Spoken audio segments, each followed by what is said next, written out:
Sir, oh, security features lang tignan natin. Tignan mo, no. Yan, ah. Ayan, no.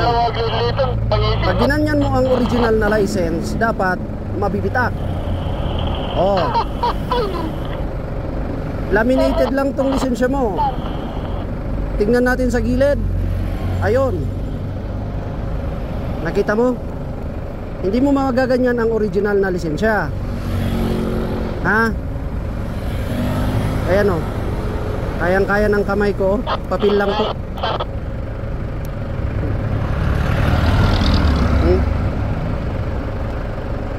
ORCR ng sasakyan natin, sir.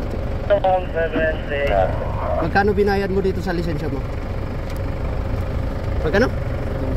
7,000? Saan?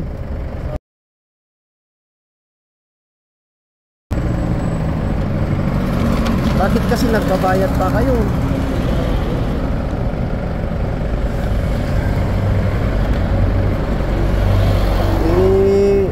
Nagpapapicture kasi kayo, kaya yan, niloloko kayo eh. Pag kukuha tayo ng lisensya, dapat mag-a-appear tayo mismo sa computer ng LTO para sa biometrics at sa mukha mo, din sa pirma mo. Paano mo ito nakuha? Ha? Paano nangyari yung transaction nyo? Binigay mo yung picture mo. Paano yung pirma mo?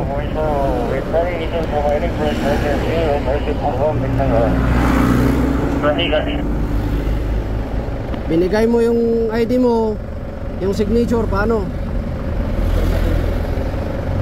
Hindi ka nag-exam. Hindi ka nag-exam. Hindi ka nag-practical. Basta binigay mo yung ID mo, bumalik na lang sa'yo lisensya.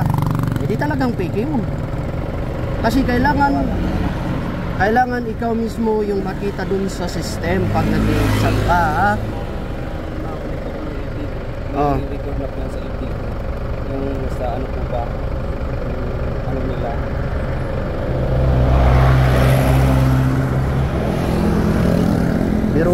Biruin mo, nakakuha ka ng ganitong restriction hanggang CD.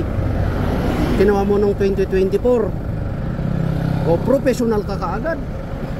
Ikare-release lang ito ng 2024. Dapat ngayong 2025 ka muna magpapa-professional. O diba, ang dami kong nakitang mali dito sa lisensya mo. Huwag kasi kayong tangkilikin yung mga picture. Kayo rin yung kawawa. Oh, balik ko to. Fake license.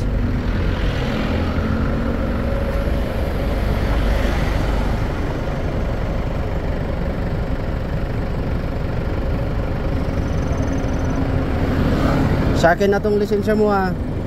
Perman mo doon.